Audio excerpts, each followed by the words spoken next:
Welcome to the All Things Nintendo podcast. I'm Brian Shea from Game Informer, and this is a weekly podcast to discuss all the biggest news and games from the world of Nintendo. I am once again traveling, which means no news in this episode, but I think we have something pretty cool planned instead. Last week, one of the greatest games Nintendo has ever put out turned 20 years old, so we are going to talk all about its development and legacy. Joining me to celebrate The Legend of Zelda: The Wind Waker is Game Informer's Kyle Hilliard. Kyle, how are you doing today?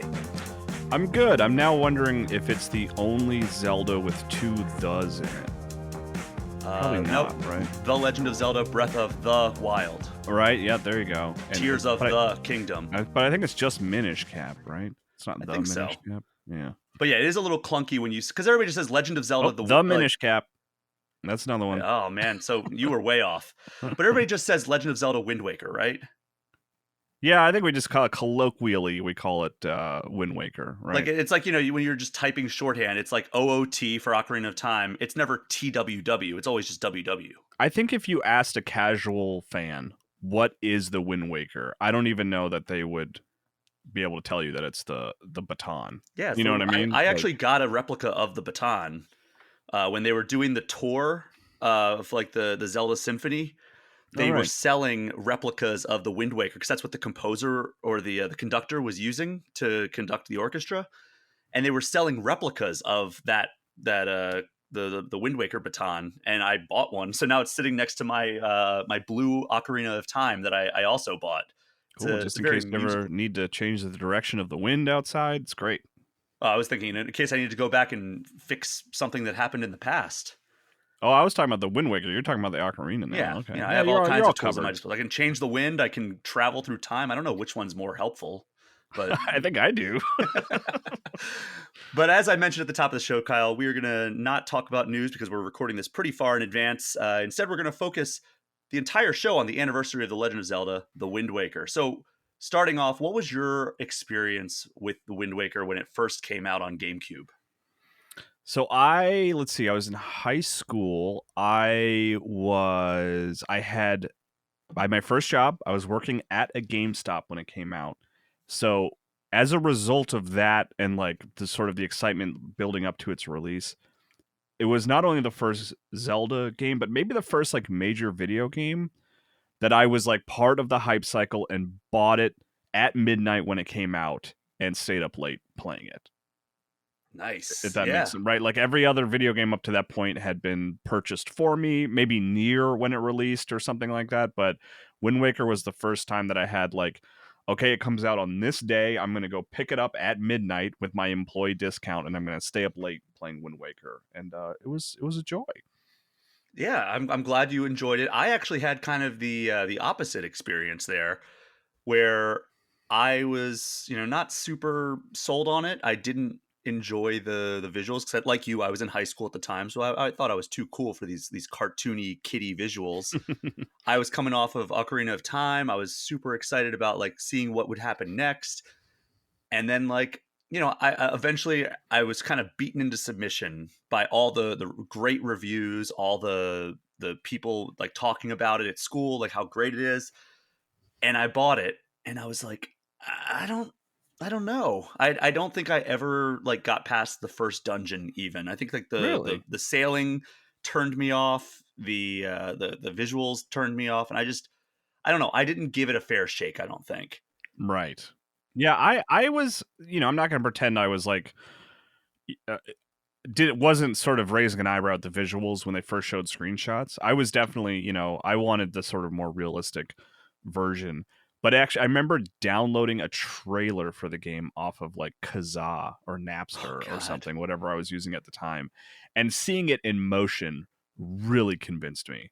I was like, yeah, the cell shaded, I don't know. But then when I saw it moving for the first time, like a couple months before it came out, I was all in. I was like, this looks great in motion. This changes my opinion entirely. So yeah, I mean it's a beautiful game in motion. But let's go back to the start here, Kyle. To fully understand Wind Waker and kind of the reception that it got over the course of the early days of its existence anyway, I think we need to look back to the long ago year of 2000. How old does that make you feel to realize that's 23 years ago now? I don't like it. I don't like it either. Nintendo used to have a trade show every year called Space World, and they were kind of just coming off the success of Ocarina of Time, Majora's Mask. Majora's Mask wasn't quite out in the U.S., but it was out in Japan. So like, they were kind of riding that high. And part of the show, Nintendo had an amazing Space World 2000 show, by the way. Nintendo announced both GameCube and Game Boy Advance, and then they released a just absolutely mind blowing clip of Link and Ganondorf fighting, but Right. Yes. it was the art style that looked like kind of like a natural continuation of the Ocarina of Time adult timeline visual aesthetics, which gave a lot of fans like that made them think like, oh, this is what the next Zelda game is going to look like. And they also during that Space World 2000 Expo, they gave us the now infamous Super Mario 128 demo, which also did not result in anything. But both these demos were meant to kind of just showcase the power of the GameCube instead of announcing any kind of new games. But of course, Yeah. like fans took these videos to heart. But Yeah, was that? Metroid was part of that That's right. montage too. That was again downloaded off Kazaa, watched that thing over and over and over again for sure. Yeah, I remember seeing like screenshots of those trailers in magazines and being like, yeah. there's no way a game looks like this. And of course there wasn't because none of those games existed. However, like, eventually we would get there. It's just like, I think that's why there was such a knee jerk reaction because a year later at Space World 2001, Nintendo, they revealed what Wind Waker would actually look like. And I sought out an Iwata Asks interview on Nintendo's website, and this I believe was to celebrate the release of Wind Waker HD. But he was talking to Eiji Aonuma. He was the director of the original Wind Waker, and now he's kind of like the series producer, overseer of the series. And the cartoonish style wasn't the first proposed art direction. So there's another quote from the design manager of Wind Waker, Satoru Takizawa, and he says that they toyed around with the idea of continuing down the path of Ocarina of Time's aesthetic and evolving it, but Aonuma said that they had a prototype up and running. And here's Aonuma's quote. He said, "It was incredibly normal and didn't exceed expectations." So Yeah, that makes sure. Yeah. it's like basically he just wasn't excited by it, but he's like, yeah, it looks fine, I guess, but like doesn't excite me or do anything, or like, it looks like what I would expect a new Zelda game to look like, I guess. But they kept down the path of creating a Zelda game that looked kind of like the Space World 2000 demo, but then Aonuma says that nobody on staff was really enthusiastic about it. And then he said that literally, like his words were out of the blue. Another design manager, Yoshiki Haruhana, introduced a new Link that we now know as Toon Link. So Takizawa said, quote, "The instant I saw that drawing, my designer's spirit came to life. And I thought, with a character like that, we can give him actions that will look and feel good no matter how he moves." And then from there, Takizawa played off the look of Link by drawing some moblins in the game that what they would look like, and then they started brainstorming about how the combat would work.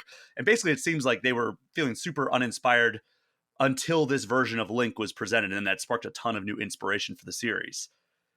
And that's really interesting that like the art style kind of was like the catalyst for this. And Aonuma actually said that this happens a lot. And he said Ocarina of Time it actually happened where as soon as they had Link and a couple of like enemies, the gameplay just started rolling downhill and they started having all these amazing ideas. Mm.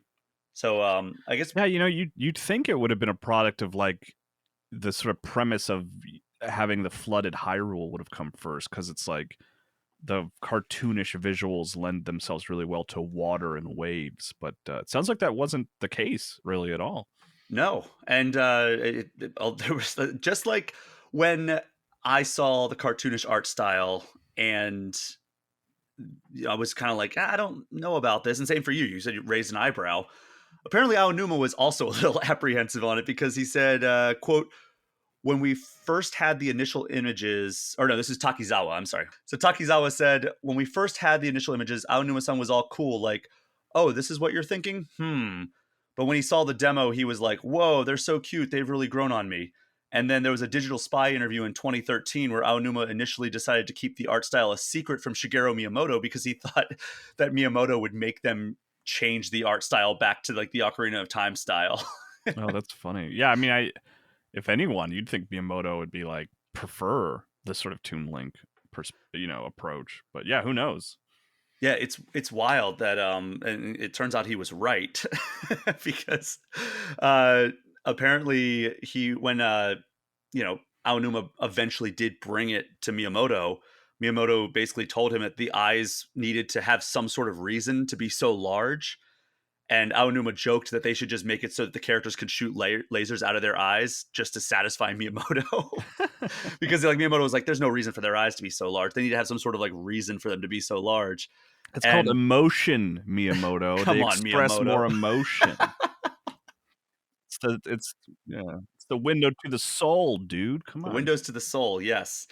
So yeah, there was a Did You Know Gaming video from earlier this year, and Miyamoto that it reported that Miyamoto actually cringed the first time he saw the graphics. And Aonuma had a quote that it said, if I had gone and talked to him from the very beginning, I think he would have said, "How is that Zelda?" Miyamoto had trouble letting go of the realistic art style until the very end. At some point, he had to give a presentation against his will.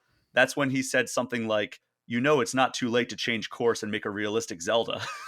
God, that's so funny to me because I mean, the art for the original Zelda and Link, God, why the second one, Zelda 2, Zelda, what is it? Why Adventure of Link. Adventure of Link? I don't know why it was escaping me, but like if you look at the art that was generated for those games, I mean, that is more in line with Toon Link than Ocarina and stuff like that.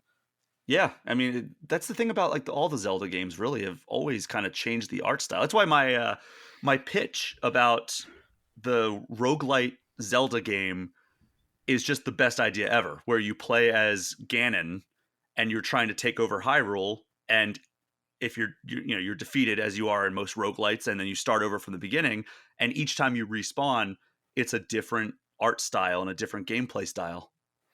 I think that's a There's winning some pitch. there's some of that in Hyrule Warriors. If you want to go play Hyrule Warriors. Yeah, but I mean, it's not roguelite, right? No, no, but you do play as Ganon and build an army and stuff.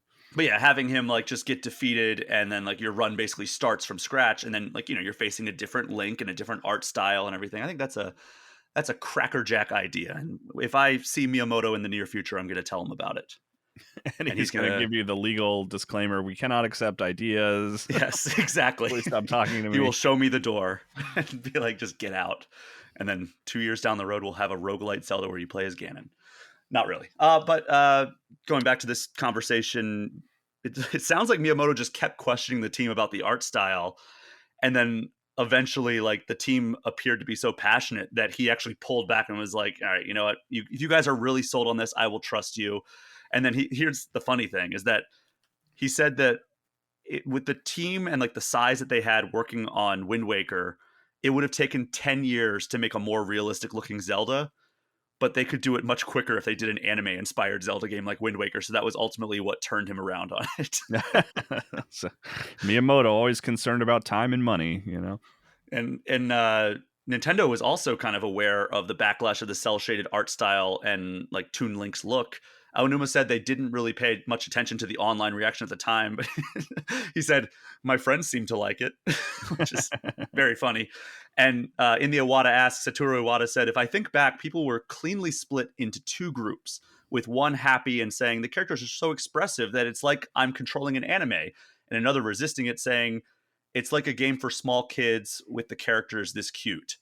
So, I mean, Which, to be fair, it is right. I mean, it is a toy for children that adults also to happen to enjoy when it comes to Zelda. I don't know. Like, Wind Waker is an extremely dark video game. We'll get into a little bit later about like some of the themes here, but It's a I don't know, extremely, I think is a a little harsh, but again, like you said, we can get into it later. there are some very dark things in this. I mean, literally, it's a post-apocalyptic video game for start.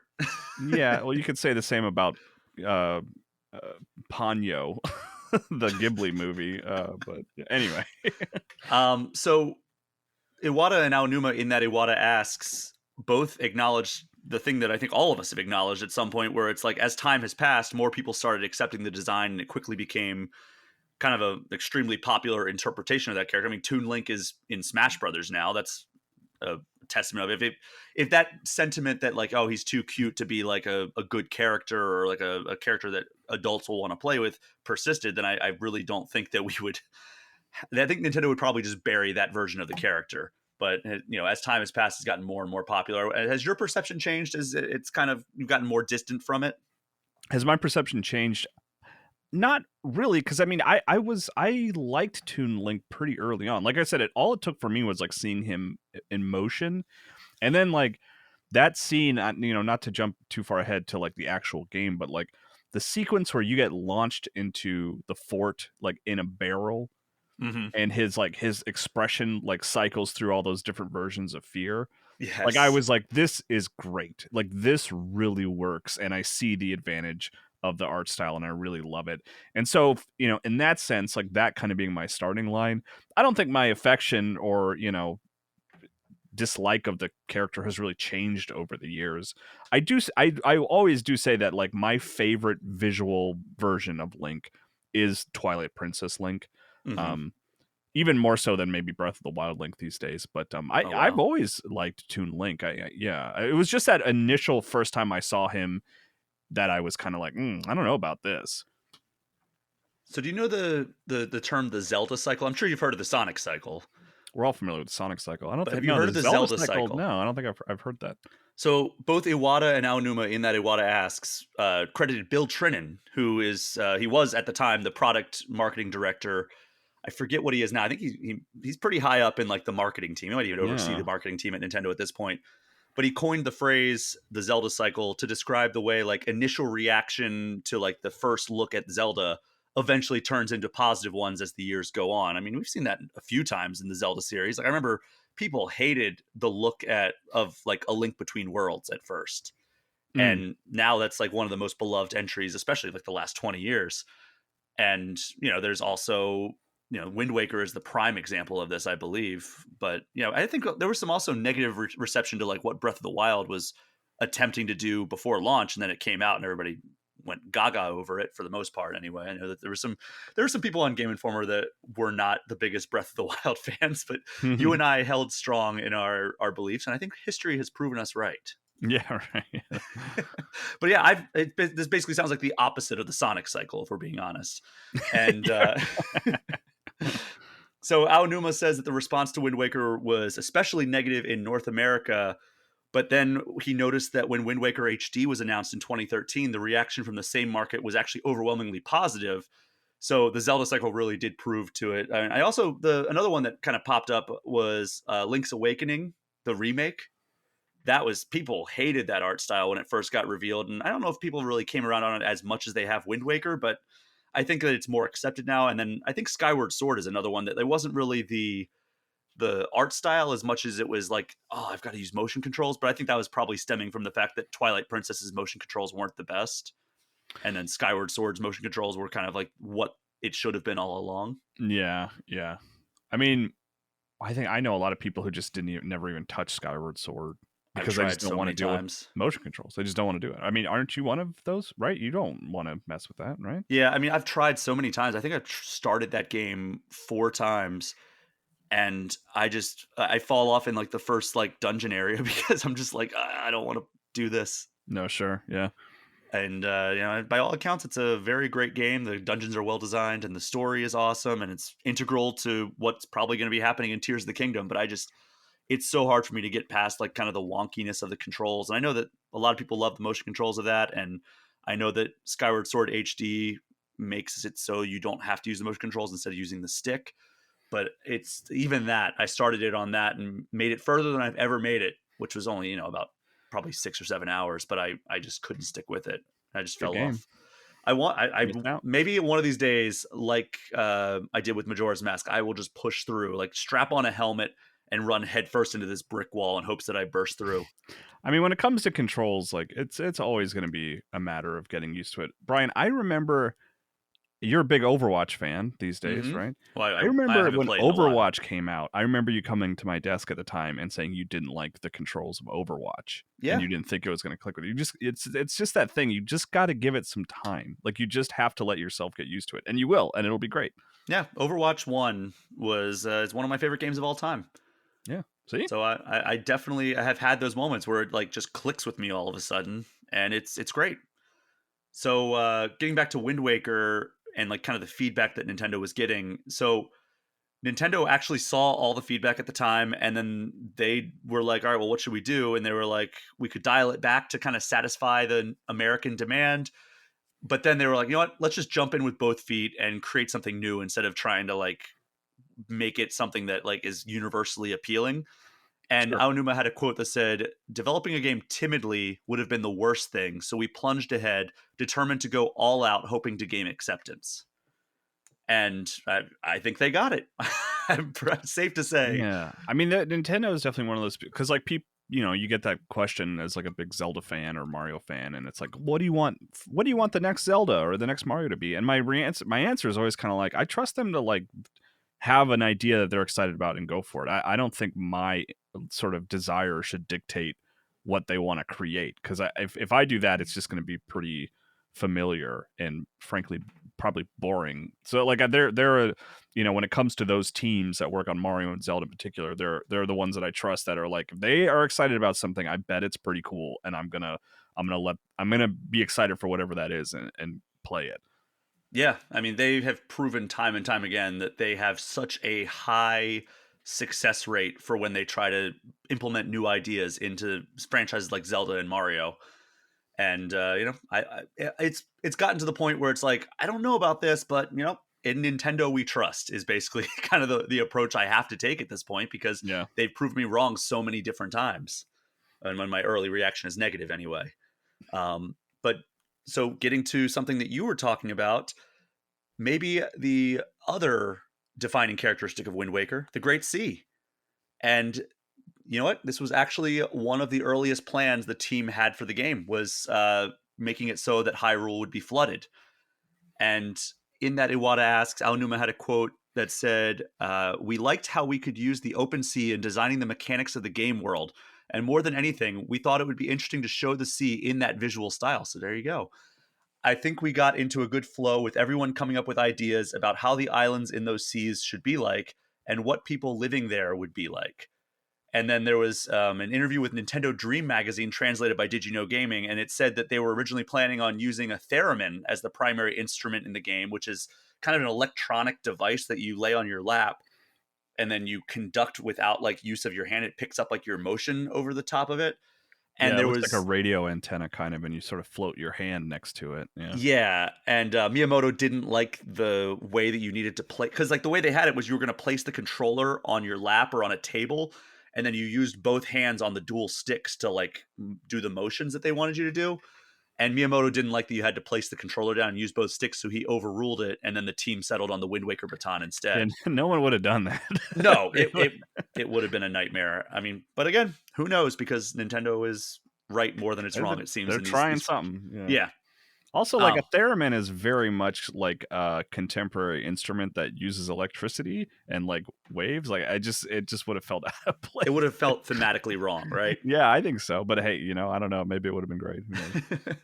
But the other reason for the Great Sea was that Aonuma said they didn't want to just recreate the Hyrule from Ocarina of Time, so they decided to sink it underwater so they could make it kind of like a dramatic transition. And he said, quote, "At first we had plans for primary and alternate worlds like A Link to the Past, where you could go back and forth between present and past Hyrule, but we couldn't make something like that in the limited time that we had." And this actually becomes a theme. This limited time that they had. We talked about how Miyamoto was like, oh, it would have taken him 10 years with the team size they had and the deadline, which just wasn't realistic to create a realistic looking one. So that's why he was ultimately okay with the anime style. And then you hear Aonuma referencing the limited time that they had. So yeah, you're going to have that as a recurring theme as we go deeper into the development of this game. And then they also, they had this kind of first experimentation in Ocarina of Time and Majora's Mask with like eccentric characters. I don't know. There's plenty in Majora's Mask. There's some in Ocarina of Time, but Wind Waker is where they really felt like they kind of hit their stride. And did you feel like Wind Waker's characters are more eccentric than Majora's Mask's characters? No. Not I That's not something I felt. I mean, I don't really remember a lot of Wind Waker characters standing out to me other than the Red Lion and and Zelda herself, Tetra. And your grandmother is pretty grounded and your sister is pretty grounded. Like the shopkeeper is really like out and about, Beetle, yeah, like Beetle was introduced in Beetle. Wind Waker, but Yeah, I guess I never really thought. I would I always, think it's yeah. also I mean, Majora's Mask is where Tingle was born, so that's always going to be like the like line in the sand for eccentric characters to me. Plus, but also Majora's Mask is so much more about like getting to know characters mhm. and like learning about their life and seeing their life 3 days at a time. Where Wind Waker is a more traditional Zelda game where maybe you just sort of overlap with someone for a moment. But that's interesting. Yeah, no, I wouldn't think of Wind Waker as having necessarily eccentric characters or extra eccentric. Well, I think it's also largely in part to the art style, allowing them to be so expressive. Because Oh, Majora's sure. Yeah, Mask, like, that makes sense. there's plenty of, like, weird personalities and everything, but, like, the art style, the animations were so limited and, not being able to really make their faces do a whole lot. With Wind Waker's art style, it was just like you could make their faces stretch in any way you wanted to, make their eyes like obviously pop in like different ways, like that those eyes that Miyamoto hated so much. Yeah, yeah. So I think that also helped a lot. Like there are so many memorable characters throughout the islands, and like the fact that the islands all feel like distinct places that you're visiting. I think that really gives a lot of credence to this idea that like they were just really hammering home the eccentricity and the kind of diversity of the characters that live on these islands. But as the team got close to the end of their development cycle, they actually realized that they didn't have enough time to finish all the dungeons. So they Mm. actually took two of their planned dungeons and they replaced it with what I think is probably the worst part of the entire game, which is the Triforce quest. Yeah, I mean, yeah, I mean, maybe we save our sort of critical sort of thoughts about Wind Waker for later, but lack of dungeons is one for me. Yeah, I mean, well, the Triforce quest, cool in theory, because basically you're sailing around and you have a map and you have to fish out the pieces of the Triforce out of the water because Hyrule was flooded and you're trying to find the pieces of the Triforce before Ganondorf can, and it's a cool idea, but God, is it tedious? It just takes forever. Yeah. Yeah, I mean, I don't know if you want to, like I said, I don't know if you want to get into it yet, but like it's funny because I really like Wind Waker a lot. I think it's a great game, but it's kind of low on my Zelda ranking or like lower middle. And I think if I were to talk to someone and be like, yeah, Wind Waker, like I'm kind of like ho hum on. I think people just assume it's like, oh, you just didn't like the art style. And it's like, no, no, no, no, no. That's the part I did like. It's kind of like the structure of the game, and there aren't many dungeons, and I kind of don't love the act of sailing that much. That all kind of pull it down a little bit for me, but like the sort of tone and aesthetic, like that's the part that I really love. It's just the way it looks, and I like the like that world is cool to sort of be in. But mechanically, there are some parts, and like the sort of like we're talking about the pacing and the overall design and what you need to do are some of the things where I kind of don't get as excited about. I think some of the dungeons are incredible. I think the enemy designs are amazing. Combat's good too. I Yeah, was gonna say the combat's a lot of combat fun. might be the best in the series. Like Yeah, it's up there maybe. with like Twilight Princess in terms of like my favorite combat in Zelda, and it might be even better than Twilight Princess, to be honest. Like I just love how the moment to moment combat feels in Wind Waker. But yeah, the sailing, it it can be a problem, and the Triforce quest really accentuates that. I think where it doesn't feel like a fun time, right? That's the big thing. Yeah, It's just not fun. It's just like, oh, I got to go over here now. I got to go over here now, and then you eventually get them all, and it's a very cool. Like the end game, like where you're going up into the final sequence, is unbelievable. One of the best kind of final stretches of any Zelda game, I would argue. yeah. I mean, you had talked to me about doing this chat, and I was in the process of kind of like plugging in my Wii U to buy stuff off the eShop before it closed down anyway. And I had started Wind Waker HD when it came out, but I never finished it. So I, booted up the Wii U, made a couple purchases, and then I loaded up my Wind Waker save, which I realized like at the time, like when I booted up, I was like, oh, I think I'm on like this is like the last dungeon. Oh And wow. I actually it's the sequence like you finish a dungeon and then you go underwater for the first time Oh god, it's and so you get good. the Master Sword. So that was the part that I played through for this discussion. I played like an hour, hour and a half or so.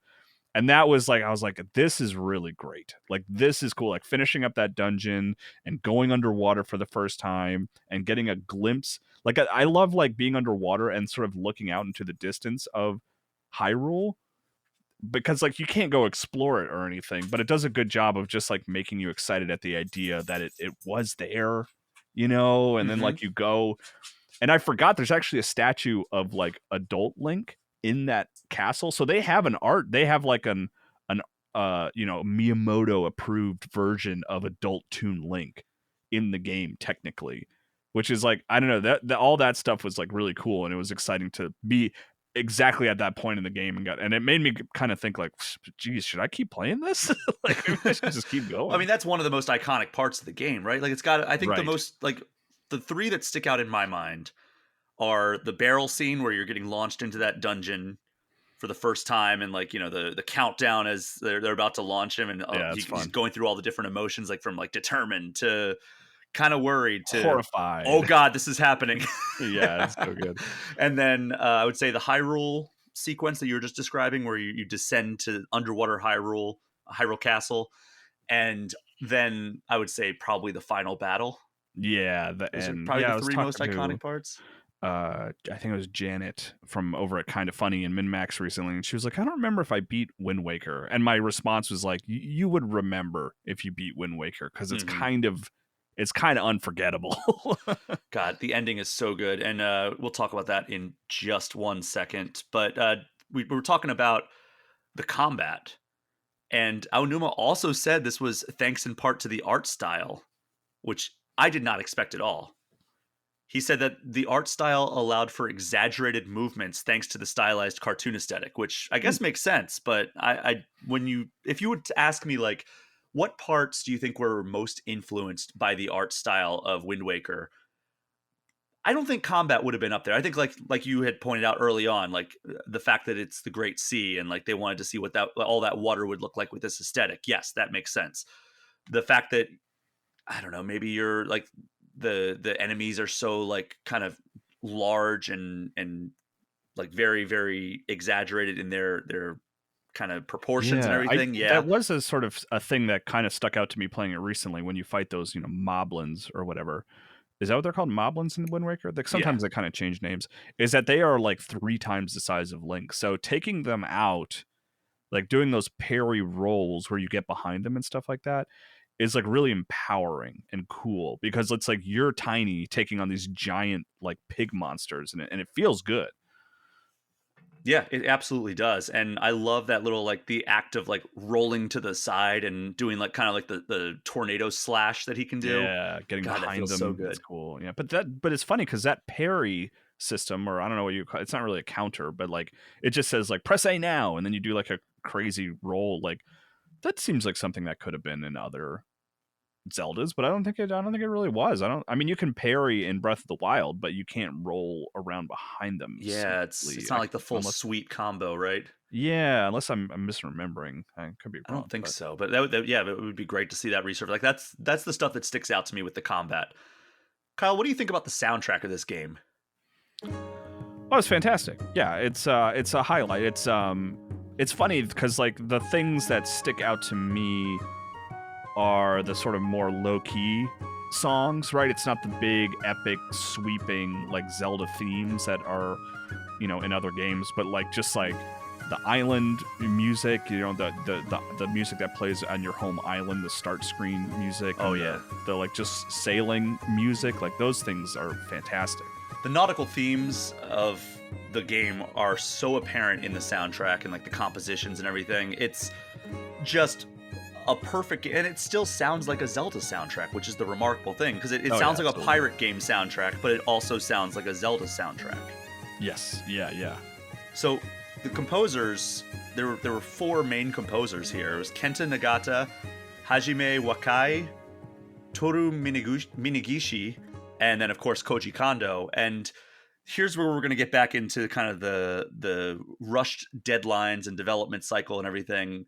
In a 2002 interview, Aonuma said that the fact that they had 4 composers was due to the rush development schedule and scheduling conflicts trying to fit people in to their timeline. And like really, like it's weird because like the more research I did, the more I saw like that decisions were made to accommodate for like this rush development cycle. Do you want to guess how long it took to develop Wind Waker? 3 years, something like that. According to the thing that I saw, it was a year and a half. Why? Why So didn't they take 3 years? at one point in the Iwata Asks interview, Aonuma described it as, quote, a mad dash. And then there was that same Nintendo Dream interview that Did You Know Gaming translated. Script and event planner Mitsuhiro Takano said, quote, it was painful when we were making it. We really couldn't go home. When everyone came into work in the morning, I'd move from where I slept on the 3rd floor to my workstation on the 5th floor and then go back to the 3rd floor at night. I had no idea what was happening in the outside world. Like who? I mean, it's like especially at Nintendo, right? I understand the timelines at smaller developers and publishers where it's like you have to generate income. We just need this to be out the door so we can start having some money coming to this company. But like with Nintendo, I mean, obviously you don't want to take like 10 years to make a Zelda game, but it's like who's making that decision? Like who's giving them the deadline? Is it Miyamoto? Is it like the CEO? Like who is it? Like we need the GameCube is struggling and we need a hit right away. Like I'm curious who makes Yeah. that specific decision. You know? Well, it's interesting because when I was sitting down with Aonuma in 2019, like literally 5 minutes, 10 minutes after Tears of the Kingdom, or what was just then known as the sequel to The Legend of Zelda Breath of the Wild, was revealed at E3, I sat down and they told me like, hey, this interview is strictly about Link's Awakening. And I'm like, all right. But at the end, you get your little questions in. And I Yeah, asked him about like, that's a good tip for game journal. You gotta you gotta save the questions that they don't want you to ask for the end. yes. But I asked him about like, hey, why do you want to return to this version of Hyrule? And, I asked very nondescript questions, asked him if Hidemaru Fujibayashi who was the director of Breath of the Wild, was coming back to direct this one. He said yes. And then I asked him, are you going to give yourself longer than a year? Because, that's how long he had for Majora's Mask. I was like, did you learn any lessons from only giving yourself a year in Majora's Mask? And he was just like, I'm going to give myself a little bit more time this time around. And And he did. he absolutely did. Here we are 4 years later, and it's finally going to come out. As they should, hope. to be clear. Take your time. Absolutely. So it seems like they have learned their lesson from kind of this mad crunch. I remember in that Did You Know Gaming video, and I definitely go check that out. It's from earlier this year, so it's very new information that was translated to English, seemingly for the first time. Aonuma, I think it was Aonuma anyway. He had a quote where like he was like talking about how he was working and like he just kind of lost track of all the days, weeks, and months. And he was like, "Yeah, I noticed one day that like people started coming in with jackets, and I was like, why is that?" And he's like, and then he realized like it was starting to turn cold outside. Oh, geez. He just completely lost track of time. Which, by I guess, like, I'm sure this is in your notes. As far as I understand, that's the first one he was sole director on, right? Because Ocarina and Majora, he was like co-director, or like those games have Ocarina in particular. Apparently, had like a bunch of different directors, but yeah. Well, that was when yeah. that was when Miyamoto really started transitioning him, Aonuma, to kind of the face of the Zelda franchise. He was like, okay, like Ocarina of Time was kind of like prove it moment, right? And he did, obviously, because that game's one of the greatest games ever made. And Majora's Mask, clearly Aonuma did it again there. And then Wind Waker it seemed like it was really where it was the Aonuma show. And, right, you hear all these stories earlier about like how he was actually hiding stuff, including the art style from Shigeru Miyamoto. That's so funny. I love that. But ultimately, it sounds like still Miyamoto was in charge. If he wanted to make a change, he could. But at the same time, he was asking Aonuma like, "Hey, are you sure you don't want to change the art style? It's not too late." And Aonuma was like, "Nope, we love this art style." So it sounds like this was really where he did take the reins. So that's definitely a good thing to call out. But I keep referencing this Did You Know Gaming episode, and probably the funniest thing I found during my Wind Waker deep dive came from that video. So they do a very good like dramatic reading of this. But one of the younger developers on the team, Toshiaki Suzuki, was named as the development team's Tingle specialist. And his Hell of a entire job title. job for months on end was just to work on Tingle. And it almost reminds me of a Majora's Mask character arc with this guy, because one of the coworkers said, from dusk till dawn, he thought of nothing but Tingle. It drove him crazy. And then Suzuki only had one quote in one of these interviews that they translated on Did You Know Gaming. And he said, quote, I've been thinking about nothing but Tingle for these last few months. So please experience adventuring together with Tingle. That was his only quote. But Did You Know Gaming, there was a redemptive arc to this, because Did You Know Gaming did point out that Suzuki was promoted to director of Four Swords Adventure and is currently the producer of the Mario Party series. So it has a happy ending. Yeah, he doesn't have to think about Tingle anymore. That's He does not have to think about Tingle at all. Was Tingle even in Four Swords Adventures? That's a good question. I don't know off the top of my head. I think so, because it's kind of like, on the Minish Cap track. Like Vaati is the villain in that, and Tingle's in Minish Cap. His whole family's there. Yeah, so I guess maybe he did have to think about Tingle again for at least that game. But hey, it seems like the the thing that drove him crazy ultimately made him open some doors for him in his career. By the way, I just pulled up the Zelda wiki, and Tingle is in Four Swords Adventures. Yeah, I mean, I guess he has to be if you have the Tingle specialist directing the game. Will he be in Tears of the Kingdom? Tingle. I feel like, oh man, he does. There was a costume in Breath of the Wild. You could dress as Tingle. Yes, I think he is. That's my guess. Not him, right? But someone inspired by him who has taken on the mantle of Tingle. Yeah, a Tingle, the mantle of Tingle. Yeah, it's like Batman. He wears his underwear on the outside. He's got exactly. But so we're at the point where Wind Waker is about to be released, and it came out in the US March 24th, 2003. And wouldn't you know it, it received universal acclaim. 96 on Metacritic, and one of those scores, a 10 out of 10 from Game Informer's Andrew Reiner. So very big success, but as far as critical anyway, but the sales actually fell pretty far short of expectations. And Nintendo attributed that in large part to the cuter cel-shaded graphics and the reception in North America. I believe it, man. Like, honestly, like as someone who worked at GameStop at the time, and there were a lot of people who were just like, nah, I'm good. Yeah. I was one of those people originally, and then like the reviews and word of mouth eventually pushed me to buy it, but I still didn't finish it ever on GameCube. I didn't finish it until Wind Waker HD came out.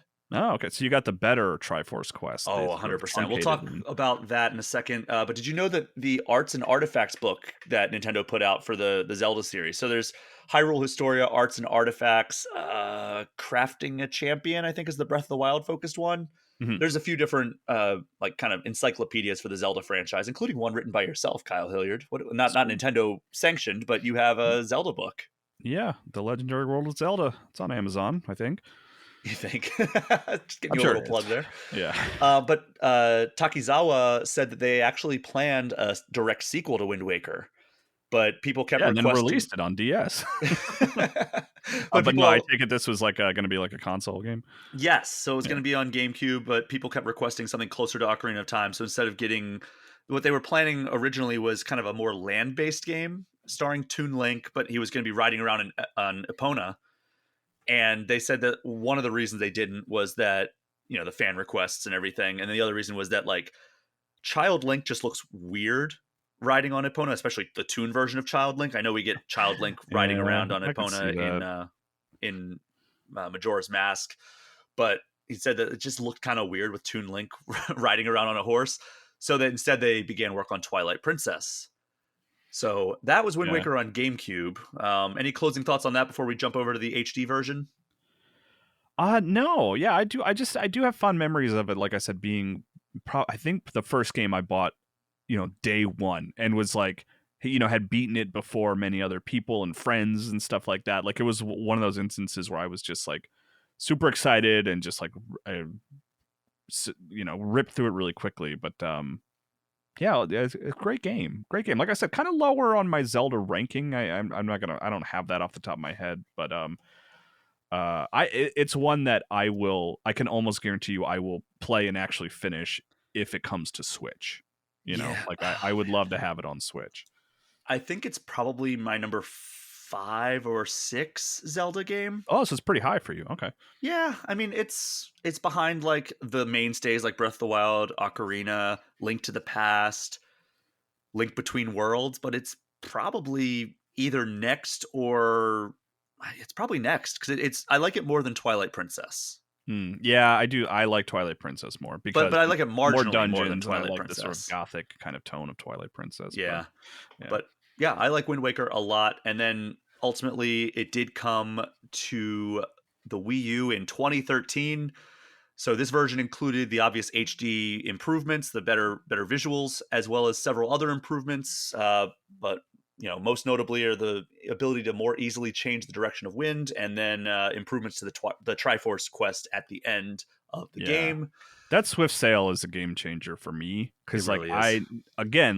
one of the things that really bugged me about sailing is like I didn't like stopping to change direction. If I want to go left, I just want to turn left. Hmm. And the Swift Sail takes care of that basically, which It's is really great. Yeah, nice. Yeah, I think that might also contribute to the way that I finally finished that game because yeah, it it was painful to try to navigate the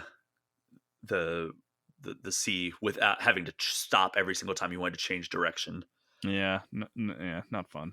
But according to Daki Awamoto or Iwamoto, who only worked on the HD version of Wind Waker on Wii U, he actually said he didn't pay any attention to Wind Waker on GameCube until it was out. So he was completely out of like the development and reaction loop. And then Well, so wait, this is someone who was at Nintendo at the time, but wasn't working on Wind Waker. Is that correct. okay? Got it. Got But it. he did not work on Wind Waker, and he didn't really pay any attention to like the development of it. He didn't have any awareness of like the public reaction. He just bought it 'cause he's like, oh, there's a new Zelda game, and he said that like he played it, but he was like, oh, it was good, but he had several things that he thought could be improved upon. And Aonuma also said that most of the points were brought up by Iwamoto that he thought, why didn't we do this in the first place? That was his quote. He's like, why didn't we do this in the first place? And then Iwata responded by bringing up a Miyamoto saying that if you make a game twice, it gets better. And then Iwata always says, or Weird. he said that he always responded to Miyamoto by telling him, quote, yeah, but usually you can't do that. Yeah, I was about to say that's not as popular as his quote about a delayed game is good, and a rushed game is bad forever. Yeah. That one doesn't people don't quote that one as much, I suppose, as if you make it twice, it could be good. It's like, who's making games twice? So one of the big criticisms that Iwamoto brought up was something that a lot of people have said about Wind Waker, and the way that he put it was, "quote The first half is divine, but the latter half drags." And Aonuma in Nailed that it. Iwata Asks interview said that that criticism actually always hurt him, so much so that they had tried to make Wind Waker HD 5 years before they actually did, or he said that if they had tried to make Wind Waker HD 5 years before they did, he might not have had the willpower to take part in it because it hurt for that long. That criticism. Oh, right, like he was just too emotionally close to it to accept that it could be improved. Yeah, okay. Yeah, he was Yeah. like, "Oh, that."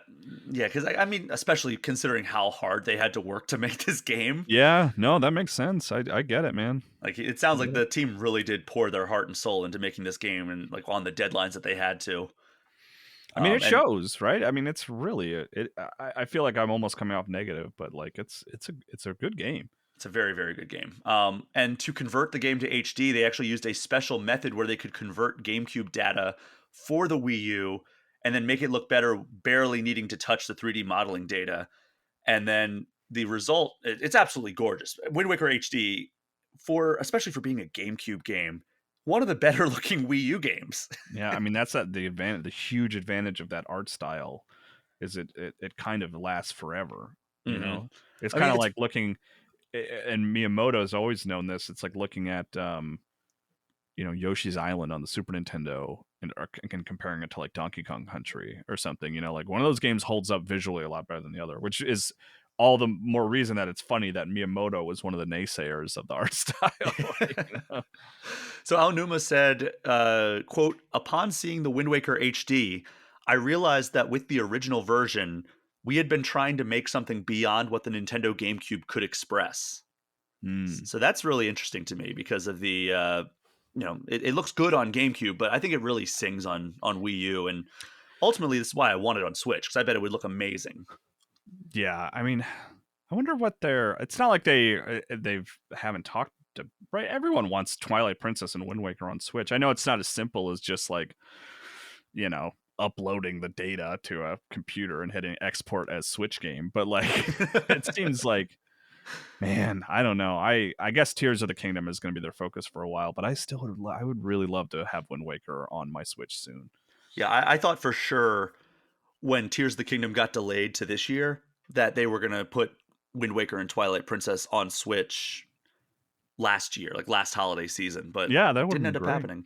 Yeah, because I Also, mean, we've gone a couple years now without any new Zelda stuff, which is rare. You know, yeah, usually usually there's there's some something. kind of Zelda. You know. Yeah. I mean, I guess we got the N64 releases, but from the Switch Online catalog, but that's about it, right? Yeah, yeah. I mean, I guess, yeah, but yeah, I guess that counts. Fine.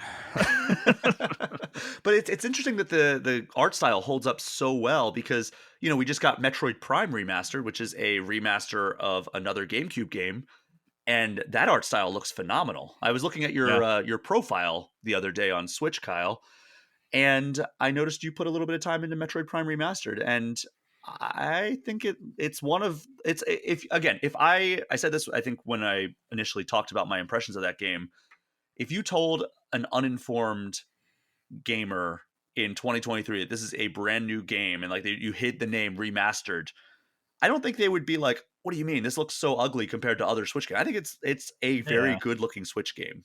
yeah, yeah. I think they did a deceptive amount of work on that game, especially with like the lighting and stuff. But I'm with you. Yeah, like that could have totally just been a new.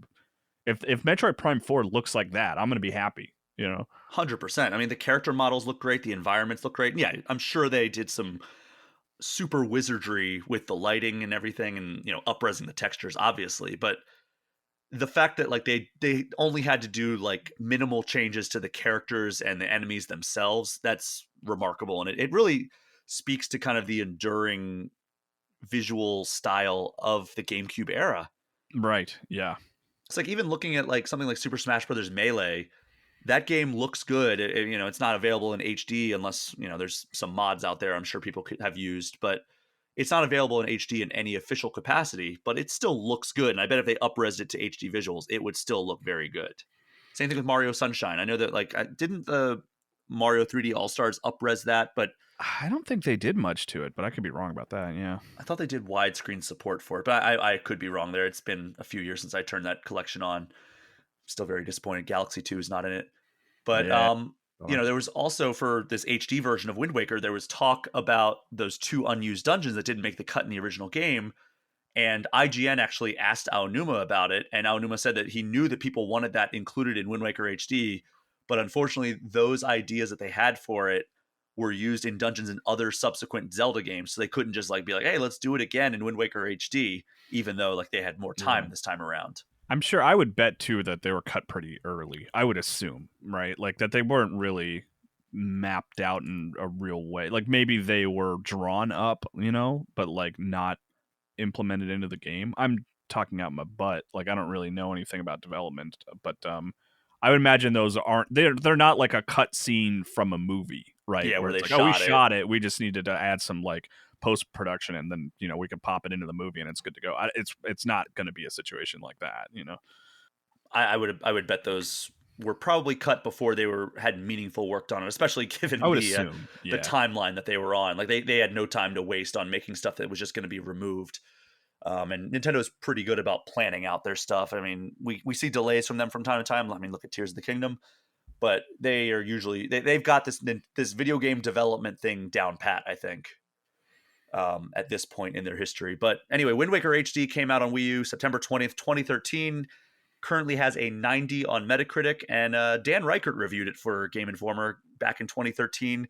Gave it a 9.25 out of 10, saying, "quote Every change Nintendo has made to this game is smart and serves a purpose, and I envy anyone that gets to experience the Wind Waker for the first time via this remake. It takes everything that made the original a classic and greatly improves on its visuals and quality of play. If you're a fan of classic remakes, you can't ask for much more. What was your, I guess, what was your experience with Wind Waker HD? I know you played it a little bit recently, but what was kind of your impression of that game? Oh yeah, very excited for it. Played it a lot, like kind of beelined to the Swift sale. Is that what it's called? The Swift sale? Where it's kind of a funky extra weird thing you have to like get it during an auction. I don't remember exactly, but I remember it being like like more complicated than I thought it would be, and getting that and sort of like almost like breathing a sigh of relief and being like, ah, yes, this thing is great. I'm glad I have this. And then I think I just got distracted by other games. It's funny because a lot of the times when they re-release a Zelda, I go into it and I'm like Skyward Sword and Twilight Princess on Wii U and stuff, where I like, oh, I'm excited for this. I'm gonna play the first couple hours and get my fill, and then I'm gonna move on. But like both Skyward Sword and Twilight Princess, I started and I was like, this is so good, this is so great, and I ended up finishing them again both. But Wind Waker was one where I like played a bunch and I was like, oh, I'm good, I'll get back to this, and then I never did. And now at this point, it's like, well, I might as well wait for Switch. But like, I mean, generally speaking, like very happy with the Wii U version. I think it's really well done. Yeah, I think that it's one of the great examples of how to bring a game forward and make it feel like a game that just it came out this year, right? Like, I mean, I know it's now 10 years old in its own right, but it's still you went back and played it this month, and you say it still feels great to play and still probably looks good. Yeah, oh, yeah. It's also it and Twilight Princess are also arguably maybe some of the best uses of the Wii U, Hmm.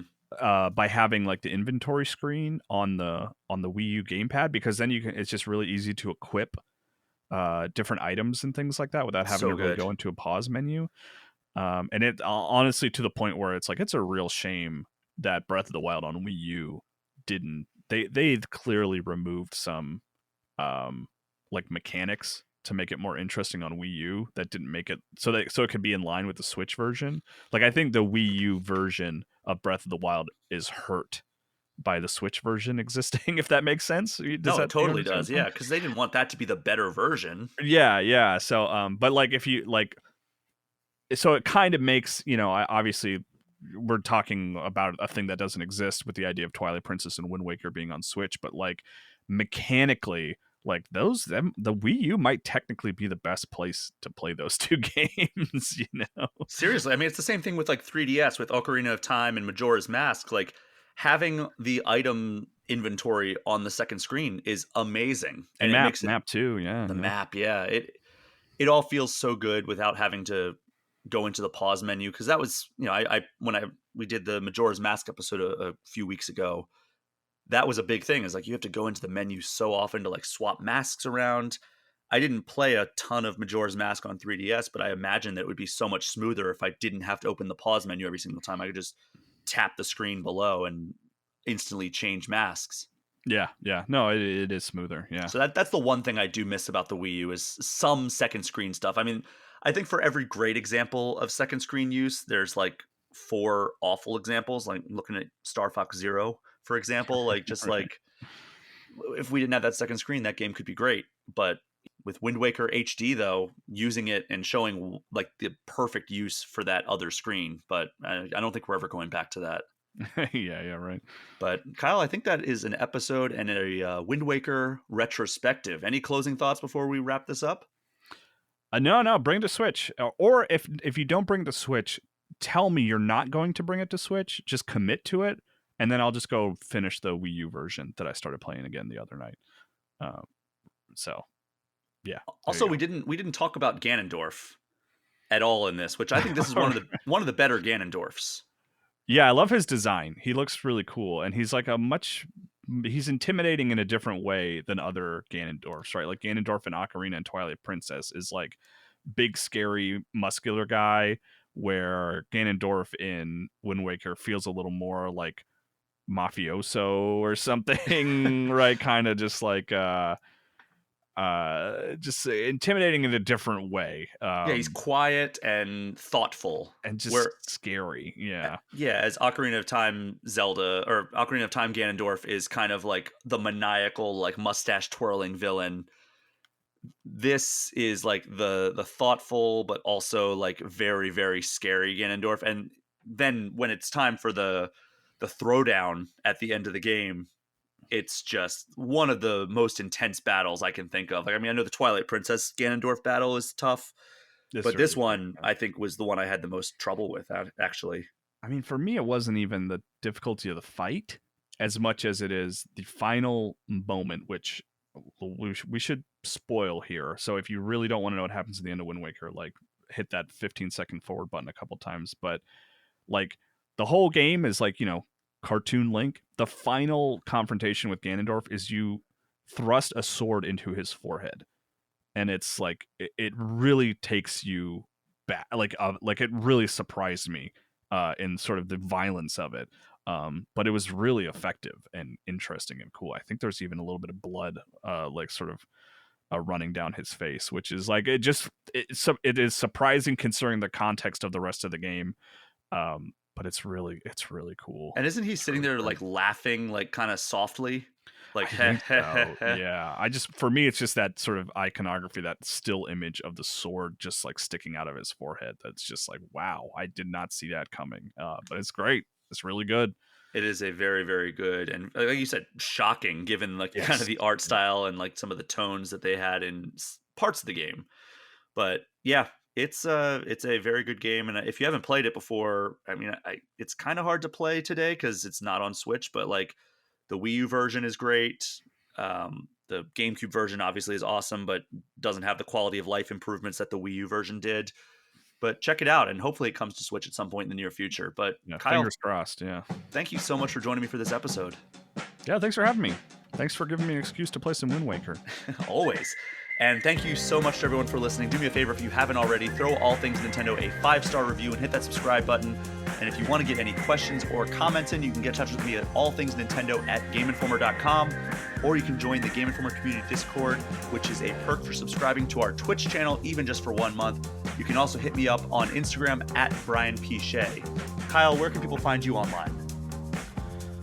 Twitter, I'm still on there posting stuff. Follow the Game Informer TikTok account. It's going well, man. We're making some good progress over there. Yeah, doing great stuff over there. Get some kind of bite-sized reviews from time to time and some other clips from various streams and shows and everything. We had gameplay clips, like exclusives and stuff like. For example, I posted some Exoprimal gameplay footage before the big beta went live over there on Twitch, on TikTok. So, game_informer on TikTok. You'll find us over there. Go check it out. That is our show for this week. Thank you again for listening. Take care. We will see you next time.